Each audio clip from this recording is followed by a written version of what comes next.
And I would like to begin by thanking the Bayat for hosting, and especially Elaine Janisov and the Adult Education Committee of the We're very proud tonight to host Nitsana Darshan Leitner, the founder and president of Shirat Hadin, the Israel Law Center, as she continues her North American book launch tour of her highly acclaimed book, Harpoon, co-authored by Samuel Katz, which takes us inside the covert war waged together with legendary former Mossad director Meir Dagan against terrorism's money masters. And Nitsana's husband, Avi, mentioned to me a few minutes ago that the book is now on the bestseller list in the United States in the first week of being released. Since Nitsana founded Shirat Hadin in 2002, she has been a persistent thorn in the side of terrorist organizations and has won numerous multi-million-dollar judgments against countries and entities such as Iran, Syria, North Korea, and the Palestinian Authority by using laws like the U.S. Anti-Terrorism Act to go after the assets of organizations and states connected with terrorist attacks that killed or harmed U.S. citizens in Israel. Shirat Hadin also takes credit for forcing down Facebook and Twitter pages with connections to Iran, Hamas, and others with terror connections, following an array of threats and lawsuits that she has filed against the social media giants. Nitsana has led Shirat Hadin in fighting BDS campaigns against Israel and has taken very creative legal action to thwart flotillas of ships from setting sail with the express intention of breaking the blockade on Hamas in Gaza. She has been annually named by the Jerusalem Post as one of the top 50 influencers in the Jewish world for the last number of years. In reviewing her book, Harpoon, Alan Dershowitz wrote, "Money drives terrorism. If funding is cut, terrorism is reduced."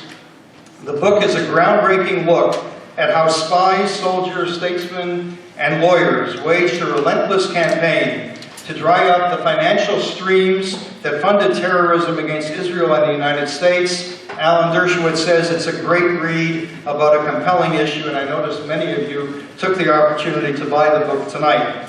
Fran and I, however, know Nitsana and her husband Avi as wonderful neighbors in Israel with a great family, amazing children, and we can assure you that Nitsana's freshly baked chalot every Friday are delicious, and Avi's smoked meats are mouth-watering. How they find the time with all their dedication and persistence in all that they do on behalf of the Jewish people is beyond us. Kol hakavod. It gives me great pleasure to introduce Nitsana Darshan Leitner.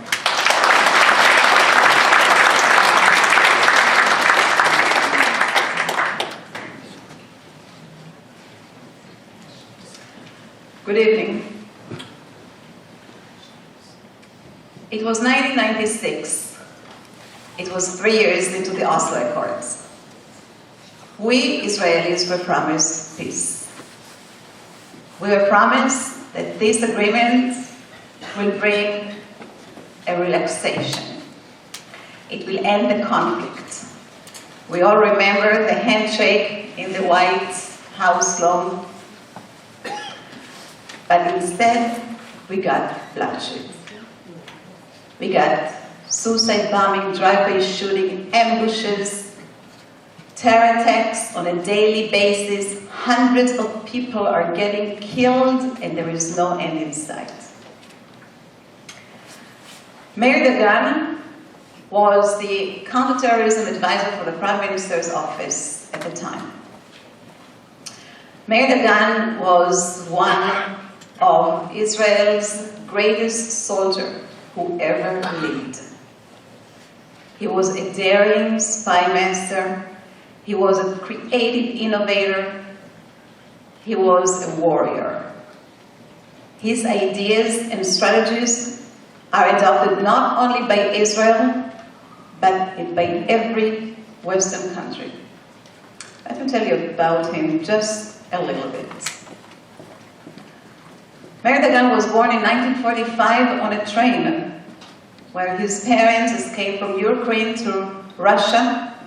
They lived in Siberia for 5 years and then made Aliyah to Israel. He wanted to become an Israeli. He wanted to be a Sabra. But he wasn't able to. He was very poor. The family lived in an outskirts of Tel Aviv, in a poor neighborhood in Bat Yam. He didn't know Hebrew, and the little he knew, he spoke with a very heavy Russian accent. He was an outsider. But yet, he wanted to succeed. When he became 18, he was drafted to the military. He wanted to join the elite unit of the IDF, Sayeret Matkal. But he wasn't accepted. At that time, the kids that were joining Sayeret Matkal were the kids of the founding families, of the establishment, of the families from the kibbutzim. Meir Dagan didn't have the right connections or the right accent. But yet, he wanted to win. He was drafted to the paratroops. And he was sent to Gaza in the late 60s to see what can be done with the terrorists over there. Gaza, after the Six-Day Wars, was a Wild West, teaming up with terrorists, with gangs, with anti-Israel haters. Meir Dagan was sent to break the backs of the terrorist gangs. He was sent to clear Gaza up. When he came, there were 850 wanted terrorists. When he left, there were only 9 remaining. And he did it in an amazing way, in a very innovative way. For instance, one day he dressed up as an Arab, took his colleagues who dressed up as Arab as well, and took a boat and came to the shore of Gaza. They pretended to be commanders of the PLO faction from Lebanon. When they reached the shore of Gaza, they demanded to meet with the commander of the local cell in Gaza. He brought before him, and Meir Dagan told the commander that he was sent all the way from Lebanon to put him on trial because he collaborates with Israel. And after the trial, if he convicts him, he is going to execute him. The commander was shivering. He was so afraid. To prove his innocence, he told Meir Dagan that he's going to give him all the names of all his terrorists, all his soldiers, all his corps commanders, that he will go and check with them how he never collaborated with Israel, how innocent he is. And he gave Meir Dagan all the names of all the terrorists with their addresses. Where are in day, where are they in night. By the end of this week, most of the terrorists were either arrested or dead. Or one day he heard that the terror cell in Gaza needs hand grenades. He took a crate full of hand grenades from Egypt, sabotaged them, and provided them to the terror cell. You can imagine how many work accidents happened that day. Meir Dagan hated wars. When he was sent to Lebanon, he participated in a lot of battles over there. He killed many of his enemies, but he lost a lot of his friends, a lot of his soldiers. When he came back to his wife, after serving years in Lebanon, he told her that now they're going to become vegetarians. He no longer can bear carnage and blood. Meir Dagan saw all this terrorism going on in Israel in 1996. But he saw, in addition, that it's not the last link, it's not the individual terrorists who carry out the attacks. He didn't look only at the one that wears explosive vest and blows himself up. He didn't see only the one who carries machine guns and shoots towards all the pedestrians. He saw the entire infrastructure.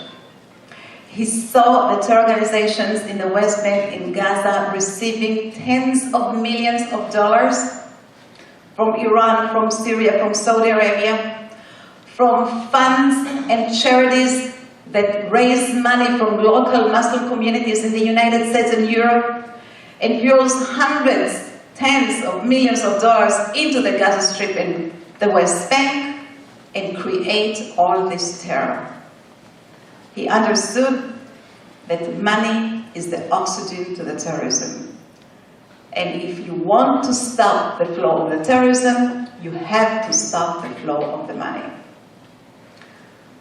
So he asked Benjamin Netanyahu, who was the prime minister, to create a task force that its goal will be to track terror funding.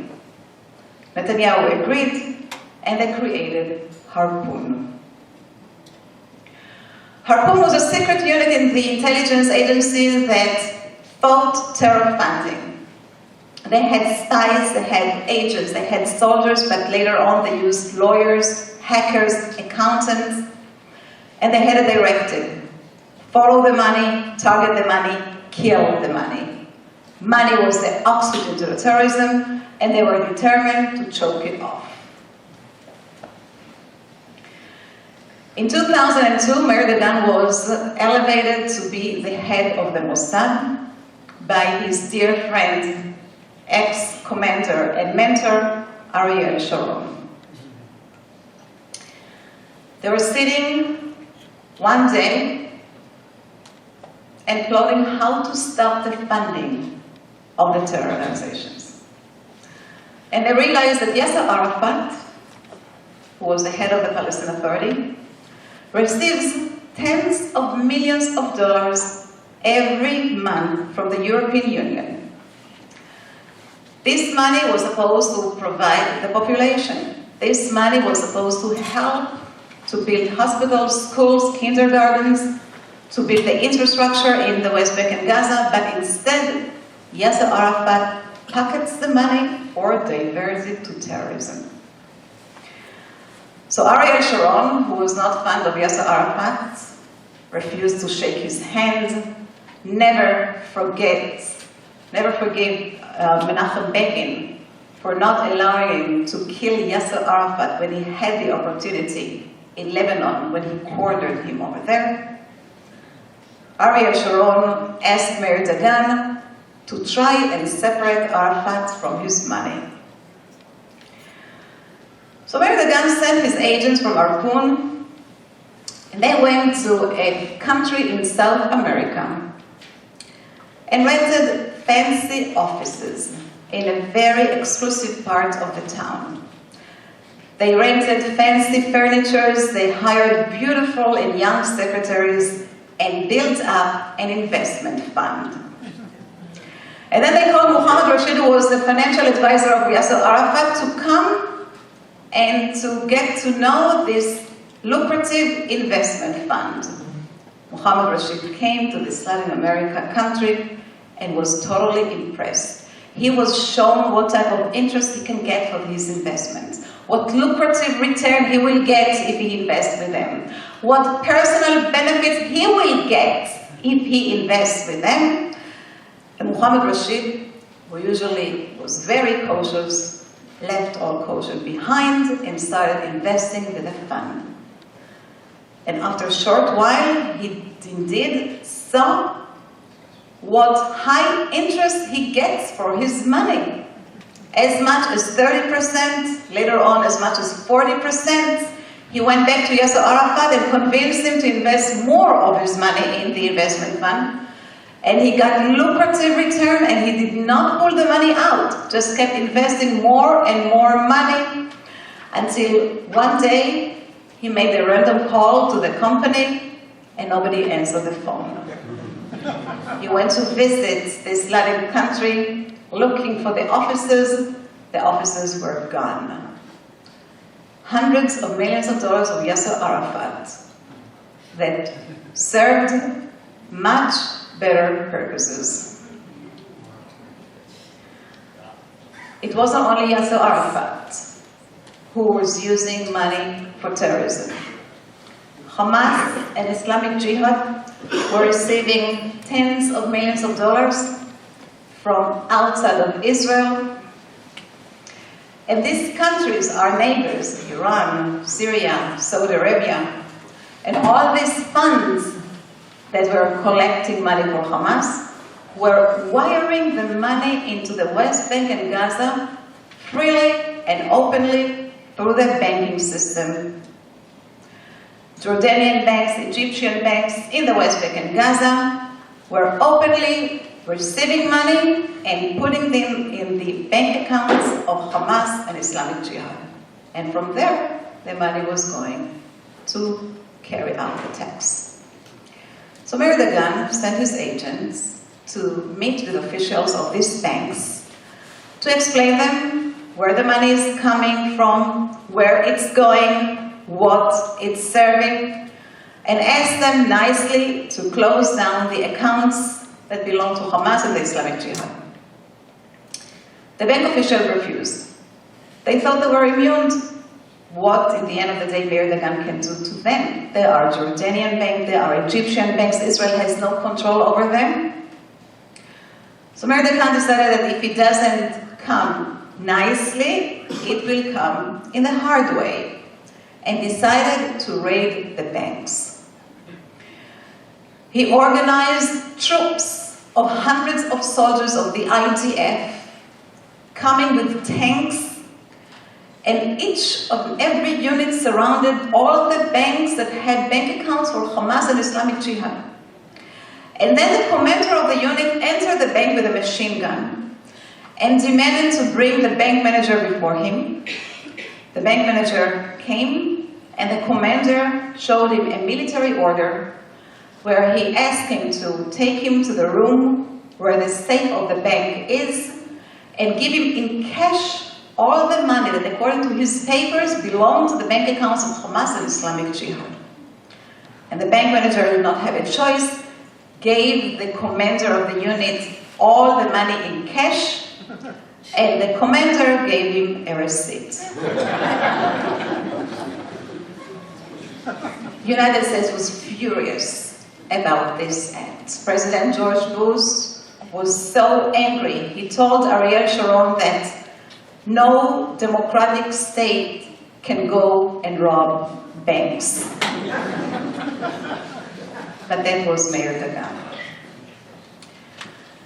In 2006, Meir Dagan realized that Hezbollah is going to open a war against Israel, and he quickly realized that he must obstruct their funding, because without funding they won't be able to purchase all these missiles and to launch them against Israel.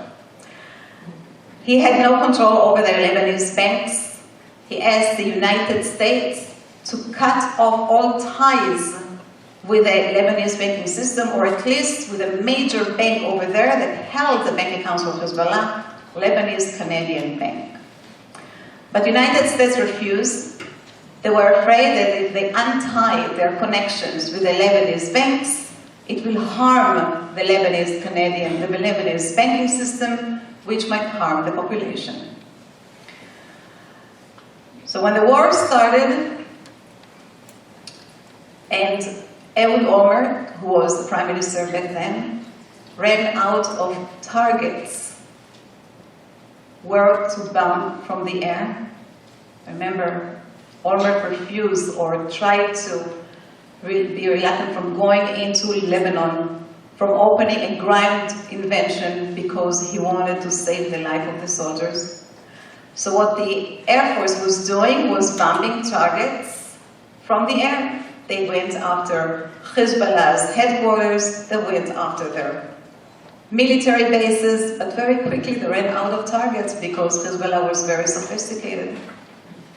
They were hiding their launchers in underground tunnels and bunkers. So Meir Dagan came to Ehud Olmert and told him that if he's looking to bring Hezbollah on their knees, he must cut off their funding. And the only way to do it is to make all Hezbollah's money disappear. So he suggested to bomb the banks in South Lebanon that held bank accounts for Hezbollah. Olmert liked the idea, but the IDF said, "Are you insane? We are going to waste ammunition on banks?" Olmert insisted, and the Air Force bombed banks in South Lebanon. And not only the banks, they bombed the houses of the bank managers to send them a personal message that nobody can be immune if they are engaged with terrorists. All the money of Hezbollah disappeared. They were saving them in cash in the safes of the banks. All the bank records of their accounts disappeared. Nobody knew what the dollars of their accounts was, to the extent that 4 days later, Hezbollah asked Israel to go into a ceasefire. Same thing happened in 2014 in the Protective Edge operation. Hamas shot thousands of missiles towards Israel, towards populated areas, but he did it on thin air. He was running out of cash, and yet he kept shooting more and more missiles. His combatants weren't paid, their soldiers did not receive salary for many months. So the families of these soldiers came to the Hamas leaders and told them, "Look, we need to feed our children. We need to give them food. We need to provide for them. You haven't paid our husbands, our sons, our brothers for months now. You have to do something." So Hamas did not have a choice. As a last resort, sent one of their officials to Egypt. He brought $13 million. That was the last cash load that Hamas could have spent. But this guy was tracked by the Harpoon units, and very quickly a missile fell on his car. All the $100 bills were incinerating in the air, and the guy was dead. 2 days later, Hamas agreed to a ceasefire with Israel.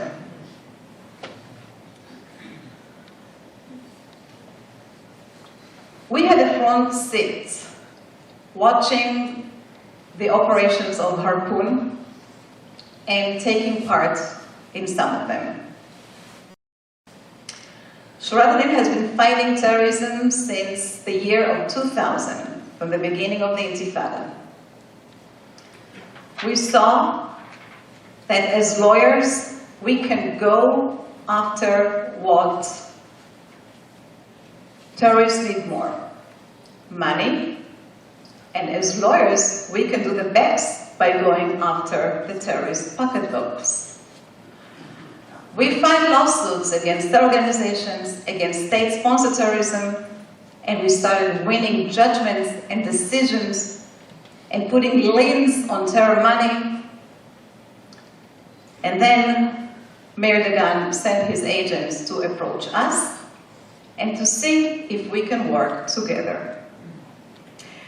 They gave us information. We used this information to file lawsuits against banks that provided financial services to terror organizations. European banks, Arab banks, Chinese banks, Lebanese banks. Some of the cases are still litigated in the federal district courts in the United States. Some of them have been settled.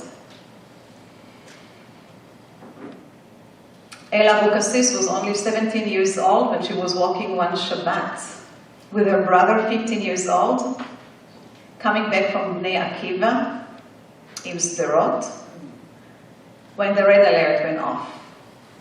This is the alarm that goes on when the missiles are falling from Gaza. In Tel Aviv, you have 90 seconds to find a shelter. In Ashdod, you have 60 seconds to find a shelter. In Sderot, you have 15 seconds to find a shelter. She was walking down the street. It was a bare street. There was no building, no bus up to hide underneath them. So the only thing that went into her mind was to protect her brother. She fell over her brother. She covered him. The missile fell right near their heads. Many straight nails went into their both heads. She fought for 7 days of her life in the hospital. She died. Her brother is disabled for life. We know that we cannot let them kill our children and keep silent, that we have to fight them back, and we filed a lawsuit against the banks that provide financial services to Hamas at that time, and we won. The family of Ella will receive compensations, but our victory was achieved right after we filed the lawsuit. Because these lawsuits and the others against the banks sent a shockwave through the international banking system that no bank agreed anymore to open bank account to a designated organization.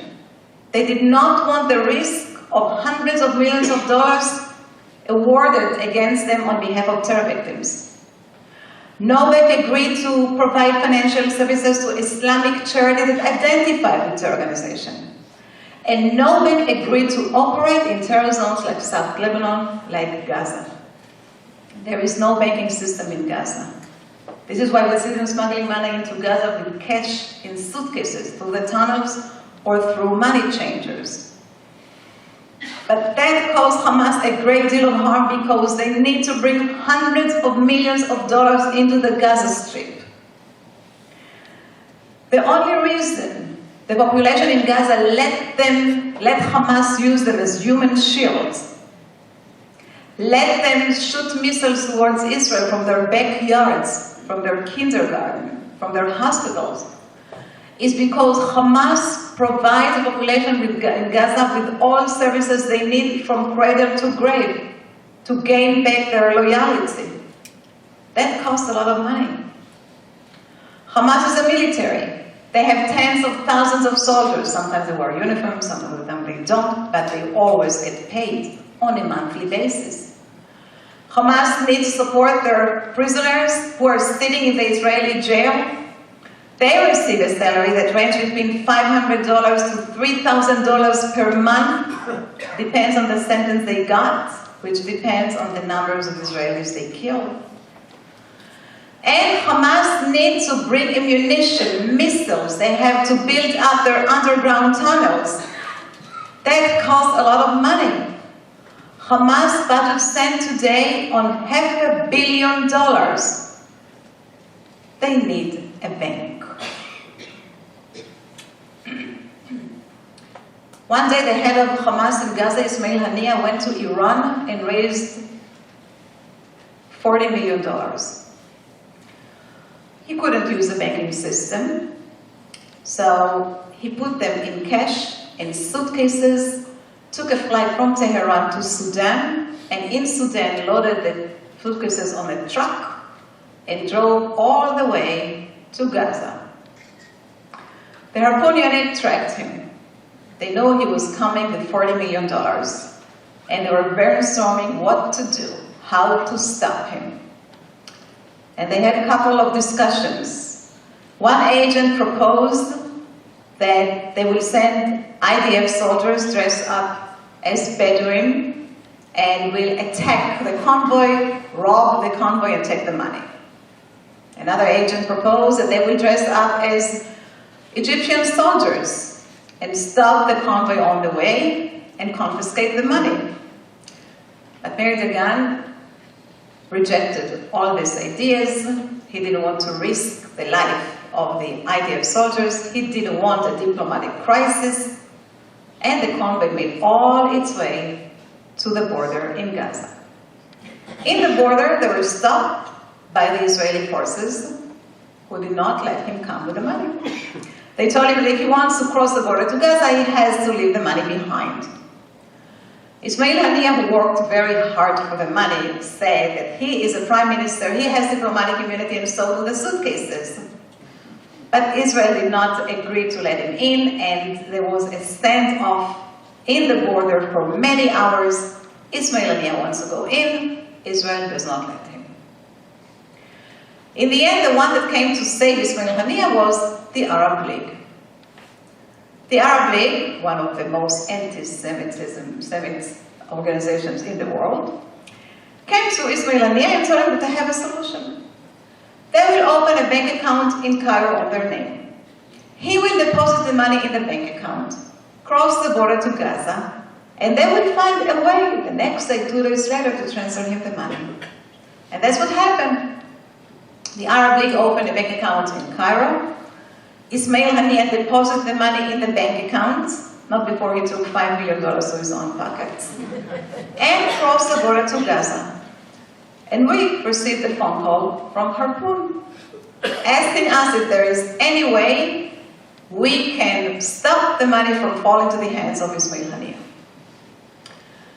We have a judgment that we won in the American court against Hamas. We took our judgments. We went to Washington, where the Arab League has an office, and filed a motion for turnover proceeding. We say that the money in the bank account of the Arab League belongs to Hamas. We have a judgment against Hamas. Turn the money over to us. The Arab League hired a lawyer, came to court, filed a motion to dismiss that said that the money does not belong to Hamas yet. It still belongs to the countries who donated it, and their proof was that the money did not cross the border to Gaza. We had an agent from Harpoon who came to court and testified on an affidavit what exactly happened and why the money belongs to Hamas. And we were able to win the motion to dismiss. Later on, the Israeli security forces inserted a telegram that was sent from the hand of the Arab League to Ismail Haniyeh, telling him that due to a legal proceeding in the United States, they will not be able to wire him the money for a very long time. In the end, I can tell you, the case has settled out of court. We have cases against countries that support terrorism. Every time Hamas, Islamic Jihad, carry out attacks against Israel, every time Hezbollah opened wars against Israel, we file lawsuits against Iran, against Syria, against North Korea in the Federal District Court of Washington. Iran and Syria are pretty obvious targets. They help Hamas, they help Islamic Jihad, they help Hezbollah. But you may ask what North Korea has to do with the conflict.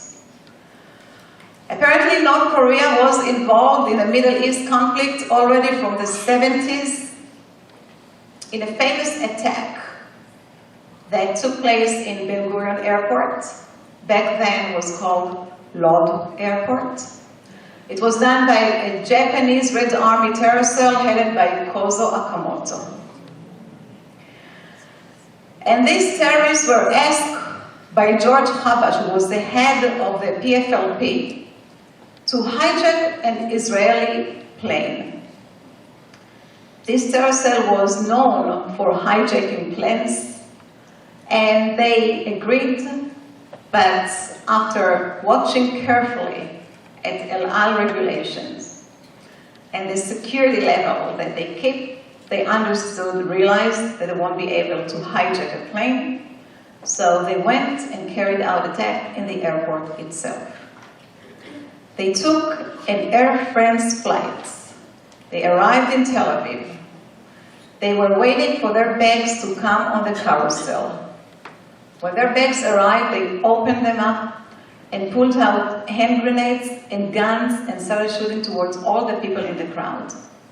They killed 28 people.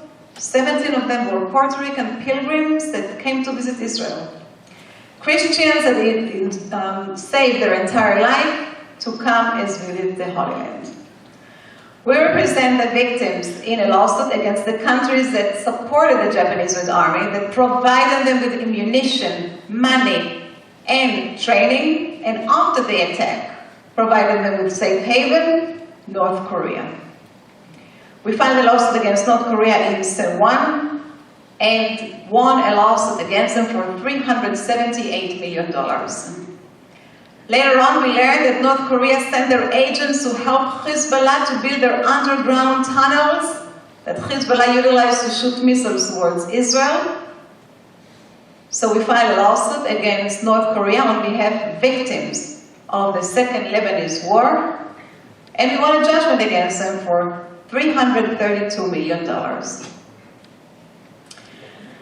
So now we have a lot of judgments against Iran, against Syria, against North Korea for hundreds of millions of dollars.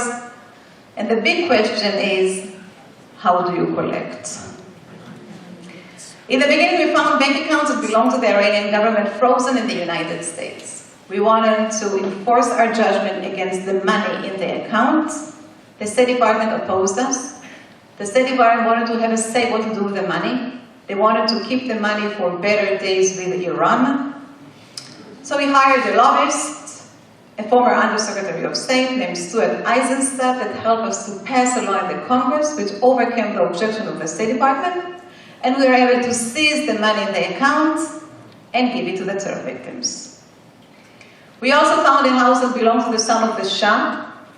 Years ago, when the son of the Persian Shah wanted to become a pilot, his father sent him to Lubbock, Texas, where they have a big Air Force base, and bought him a house. After the Islamic Revolution, the house became a property of the Islamic government. We learned about the house. We went to the sheriff in Lubbock, Texas, gave him our judgment, and asked him to force a sale on the house. The sheriff sold the house and gave us the money to the terror victims. Today we have a lien on a skyscraper in Manhattan called 655th Avenue, owned by the Iranian government, waiting to be sold. The process will go to the terror victims. And last year, we put a lien on the deal that Iran signed with Boeing to purchase 80 aircrafts for $17 billion. We went to the court in Chicago, where Boeing has its headquarters, and put a lien on the deal, saying we have a judgment against Iran. We are entitled to the money that Iran will receive from they have to pay for the deal, or to the aircrafts. And we have cases against the Palestinian Authority. Jonathan Bauer was 7 years old when he was walking one day holding his father's arm in Jaffa Street in Jerusalem in August 2001. It was a crowded street. Many people were walking down. But in front of them was a big, white-shouldered man walking towards them. Well, they didn't know back then that the man was a Palestinian policeman. They also didn't know he was carrying an explosive vest. And in his vest, he had bolts and pins and nuts, as many as he could carry. And then the man looked at Jonathan's eyes and blew himself up. Jonathan fell on the floor, he lost his conscience, he was rushed to Sha'arei Tzedek Hospital in Jerusalem, and for 4 days the doctors had many operations on him, trying to take out all the bolts and pins and nuts that went into his arm and his leg. Today Jonathan talks. He doesn't talk like we do. He walks. He doesn't walk like we do. He's disabled for life. This wasn't the only attack that was done by a Palestinian policeman. In the first years of the Intifada, until Arafat died in 2004, many of the terror attacks were directed by him and the Palestinian Authority, carried out by employees of the Palestinian Authority itself, by Palestinian policemen, Palestinian security guards, officials of the PLO, policemen from 417, his private police. We wanted to show the entire world who is steering the Intifada, who's standing behind it, who's sending all these terrorists to kill Jews. So we gathered 10 families of American victims that lost their loved ones in the most heinous terror attacks during the Intifada, and filed a lawsuit against the Palestinian Authority and the PLO in the Federal District Court of New York. Terror attacks like the suicide bombing in Hebrew University cafeteria, 7 students get killed, triple suicide bombing in Ben Yehuda Street, drive-by shooting on the 443 road, all gather up and filed the lawsuit in 2004. The Palestinian Authority hired a lawyer, boutique law firm from Washington, D.C. that came to court and filed a motion to dismiss. First of all, they claimed they were a state, or at least they have a status of a state. And if they are a state, they have sovereign immunity, they cannot be sued in court.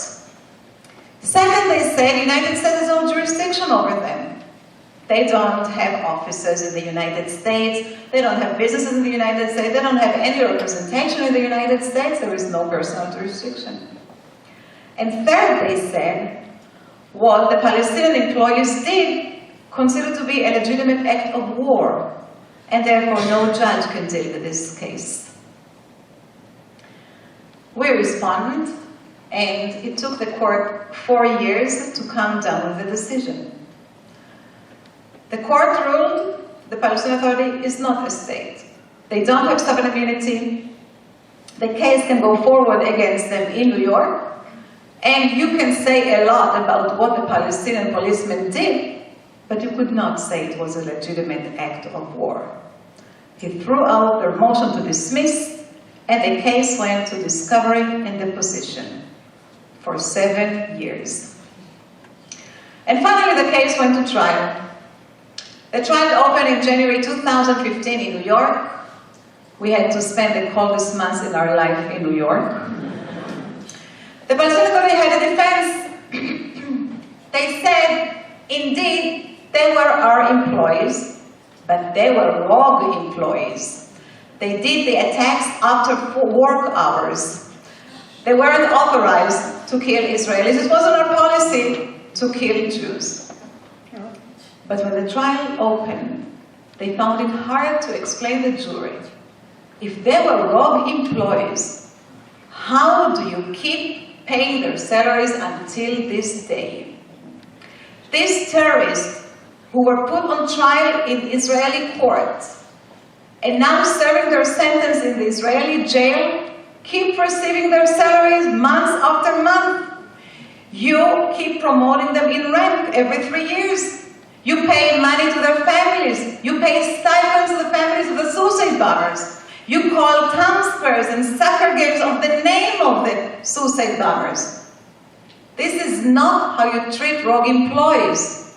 This is not where you claim that your policy is against killing Jews. There was no surprise there that the jury, when they came back, they found the Palestinian Authority and the PLO responsible for all 24 acts of terrorism and gave us a judgment against them for $655 million. The Palestinian Authority was in shock. They fired their law firm from DC and hired a new one from New York and filed an appeal. In the United States, in order to file an appeal, you have to post a bond for the entire amount of the judgment. Palestinian Authority claimed that they don't have $655 million to post as a bond. They do have $300 million to pay the terrorists, to pay their families, to pay the security prisoners that are sitting in jail annually, but they don't have $655 million to pay the judgment. So they asked the State Department for help, and the State Department helped. It was under Obama's administration. The State Department came to court, filed a statement of interest saying that the Palestinian Authority is an essential asset of the United States in the Middle East, It's a national security interest of the United States. Thank you. They wanted to keep existing to the side of the state of Israel. They don't want it to go bankrupt. And they asked the court to be considerate. And the court was. Instead of $655 million, they imposed only $10 million bond.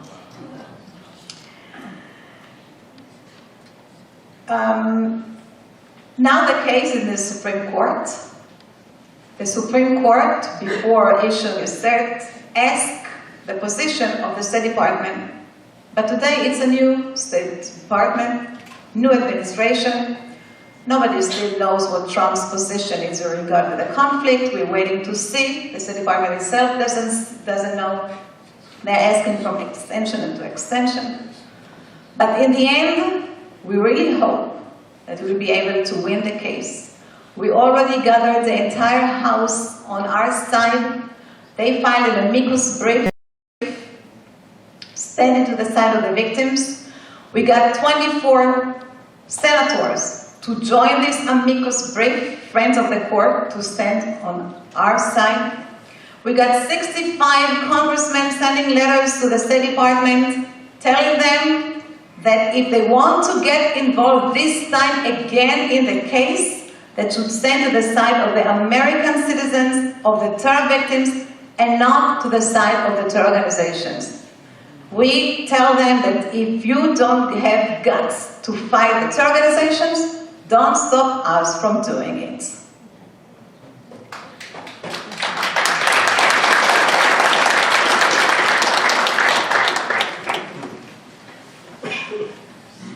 It will take some time for the case to make its way in the Supreme Court, but the Palestinian Authority already learned its lesson.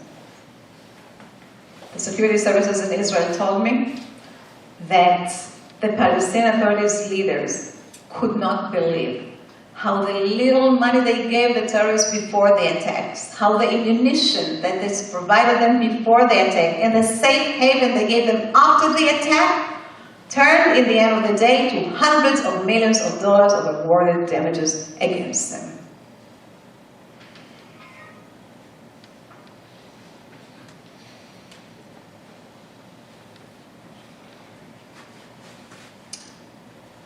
And recently, and lastly, the social media. If you were walking in Jerusalem in October 2015, you would not dare to walk the streets of Jerusalem without looking back, that somebody follows behind you with a knife. More than 40 people got killed in stabbing attacks in Israel, in what we call a wave of terrorism, and tens of others got severely injured. If you look at the terrorists, if you look at the perpetrators of those who go and stab, you will see that there are very young people, young age, 15 years old, 16 years old, sometimes 20 years old. And you wonder what brings them to go and kill Jews. What drives them to go to their mother's kitchen, grab a knife, and go and stab a Jew? And you realize that this is the incitement to kill. But the incitement that used to be, to take place in previous intifadas, in the town squares, in the mosques, today is taking place in the social media. You will find thousands of posts calling to kill Israelis, pages named Stab the Jew, videos illustrating how to stab, where to push the knife, how to twist the knife, what poison to put on the knife before you go and stab, diagrams of human body, where to slaughter the Jew. And all these terrorists, according to the security services in Israel, had Facebook page, where they got a lot of posts inciting them to go and kill, but they themselves post. It's time to liberate Al-Aqsa. It's time to open a third intifada. I want to become a shaheed.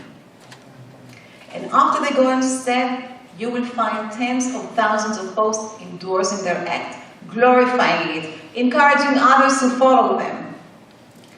All this incitement is taking place in Facebook because Facebook is the most popular social media network among the Palestinians, to the extent that Prime Minister Netanyahu called this wave of terrorism the Facebook Intifada. But he not only called it this way, he urged his ministers to meet with officials of Facebook. We have a big office of Facebook in Tel Aviv. So the ministers went and met with officials of Facebook and urged them to turn the incitement to kill down. They showed them the pages, they showed them the posts, they asked them to delete all these pages. But Facebook refused. Facebook said that they're only a bulletin board. They're not getting involved with their users. They're not getting involved with the content. They are not going to become a censor. And they're not going to take a position in the Israeli-Palestinian conflict. So we decided to take Facebook to court. And to do this, we launched a campaign. We called anyone who wanted to join the lawsuit to come and sign in. Within 3 days, we got 20,000 Israelis joining the lawsuit. We did it on our Facebook page. And we filed an injunction against Facebook in New York. The injunction had twofold. One, that Facebook will take down this incitement. But the second, that Facebook will be proactive. That they will not wait for the community to alert them, but they themselves will track these deadly words and take them down. And we claim that Facebook has the tools, it has the algorithm to do that. Same way Facebook knows what type of coffee I drink in the morning, or if I plan to come to Canada in freezing December. They know to track these deadly words and take them down. Facebook filed a motion to dismiss. They claim that they are immune according to the Communication Decency Act. This is a law from 1996 that Congress legislated in order to keep the internet open. It grants blanket immunity to servers and to social media networks for every content that users are posting on their platforms. So we find our response and say, when Congress legislated this law, which was a really good law, they did not envision this sort of incitement that would cause people to go and kill. Such type of words that cause the clear and imminent dangers are not protected by freedom of speech. Second, we claim Facebook is not a simple bulletin board. They are very involved with their users. They push ads, they push promotions, they make billions of dollars from these commercials, they connect between people, they offer friendship. They are the ones who connect between the people who incite to kill to those who get convinced and go and do it. And third, we claim that Facebook does take a position, depends on what side. And to prove this, we opened 2 pages on Facebook. 2 identical pages. One page calls to kill Palestinians, another page calls to kill Israelis. And we posted identical posts with identical images, just with one difference. One against Palestinians, the other against Israelis. And after 2 days, we asked Facebook to take down both pages. Facebook immediately took down the page that called to kill Palestinians and sent us a fair message saying that they checked the page and it does not fit their community standards. But they left the Israeli page standing. They sent us a message saying that they checked the page and it does not violate their community standards. But we know we have a problem. The Communication Decency Act is an established law. It is an exclusive law. There is no exception whatsoever for any content. Anybody can put anything they want on the social media. So we're looking to see if there is something that Facebook could not be immune from. And this is aiding and abetting terrorism. In the United States, no American company is allowed to provide any sort of services to a designated organization. They are not allowed to provide any material support to a designated organization. Facebook provides a platform to Hamas, which is a designated organization, to use as an essential tool in their operations, something that they never had before and cannot do without. Hamas uses Facebook to spread their propaganda, to send their messages, to spread their ideology, to recruit militants, to convince people to come and join them and carry out attacks against Israelis and Jews. They raise funds on Facebook. This is prohibited according to the Anti-Terrorism Act in the United States, which imposes criminal and civil liability. That means monetary lawsuits. So we gathered 5 families of American victims that lost their loved ones in the recent wave of terrorism in Israel and filed a lawsuit against Facebook in the Federal District Court of New York for $1 billion. One of the families we're representing is the family of Taylor Force. We all know him from Taylor Force Act, 29 years old student, served in the army in the United States, served in Iraq, in Afghanistan, served in Iraq, and then went to business school, came on a mission to Israel, and in his second day in Israel got stabbed to death in Jaffa. One of the families of Richard Laken, a human rights activist that took a bus in Jerusalem. When he reached Armon HaNatziv, 2 terrorists from the Hamas went on the bus, locked the doors, and started shooting towards all of the passengers. They hit him, didn't kill him, so they took the knife and finished the job. One of the families, the family of Hallel Yafe Ariel. Hallel was a beautiful girl. Blue eyes, blonde hair, excellent student, great ballet dancer. She was also only 13 years old. And one night she had a performance in her community, Kiryat Arba. She went with her parents, she danced. In the end of the evening, they had a competition. She won. She was the happiest girl on earth. And in the end of the night, they went back home to sleep. She didn't have school the next day, so she stayed in bed when her parents went to work. And then a terrorist from the nearby village entered the community. He didn't do it through the front gate.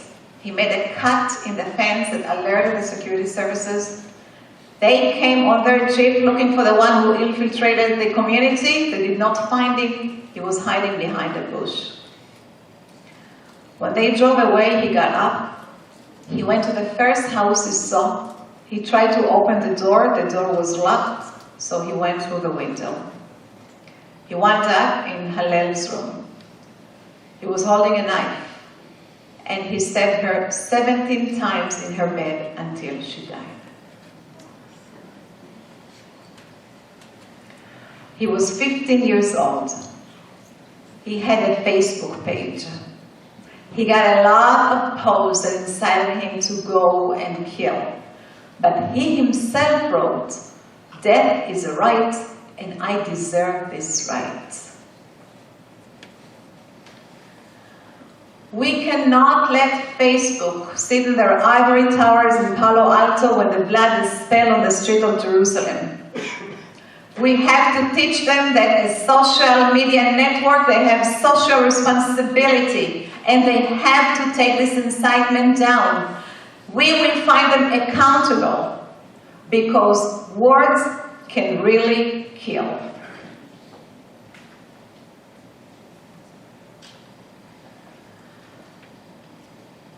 This is is the story of Harpoon. This is the story of Shurat Hadin. This is the new frontier of the war against terrorism. Harpoon was a startup, perhaps the most effective and disruptive of them all in the world of counterterrorism. Shurat Hadin is a non-for-profit organization that takes all these hundreds of cases and files them in an orderly manner in the courts around the world. You have the information about the organization in your booklets, and I urge you to come and join us and become our partner in this war. We have to fight terrorism in court because we can win the cases. We're doing it because we are winning the cases. We're getting judgments for billions of dollars on behalf of terror victims. We're seizing assets, bank accounts, money, and we get compensations to the terror victims. We take the money from the one who devastated this victim's life and take it to the one who deserved it most, the terror victims. This is what we call justice. We have to fight terrorism in court because we don't have any other choice. Governments cannot do what we do. The Israeli government cannot sue other governments. They cannot sue banks. They cannot sue terror organizations. Their hands are tied. They have to take into consideration political interests, international treaties, foreign relationships. They have to be politically correct. We don't. We are a private organization, private lawyers that represent private people that have one goal: to bankrupt terrorism one lawsuit at a time. And we will keep filing this lawsuit and fighting terrorism in court because we don't have any other choice. We live in Israel. We want to send our kids to school and make sure they're coming back safe. We want to ride our buses, to sit in our cafes and to shop in our malls. We want to walk in the street of Jerusalem without looking back. We want to live safely in our country. And this is our country and the only one. And this is why we'll do anything it takes. And we'll utilize any means we have. And we'll fight in all fronts in order to make sure that we are living safely in our country. We are sick and tired going with parents to the Abu Kabir Forensic Center and helping them identifying their children's bodies with dental records. We are sick and tired going to funerals and watching little children saying Kaddish on their parents. But even worse, watching parents saying Kaddish on their children. But mostly, we are sick and tired sitting in a military court, watching the defendants from the Hamas who are looking at the judge's eyes, smiling at him and promising him that they will win. They will not win. We will win because we are fighting for our national survival. The Torah told us, "Lo ta'amod al dam re'echa." Don't stand idly by your brother's blood. We will not stand idly by our brother's blood. We cannot afford it. The state of Israel cannot afford it. The Western world cannot afford it. You cannot afford it. Thank you very much.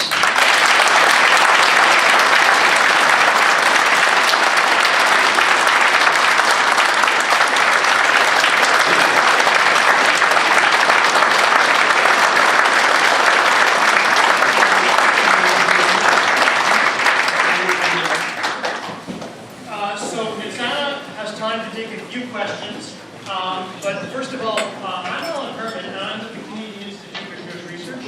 I never got a chance to introduce myself, so I'm doing that now. So, very nice to meet you all. Secondly, by all means come and ask a question, but first of all, make it a question, not a speech. Make it a question. Secondly, please be succinct, out of respect for everyone else who's probably just chomping at the bit to ask a question. So, that having been said, who's up? We've got a microphone right here. Just saying. And we can probably hear you better.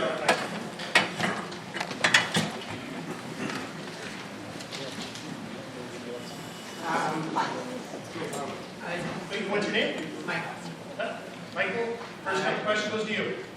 Just wondering, Matt, when you had the president of Hamas at the border between Egypt and Sinai, was any thought given to arresting him at that time?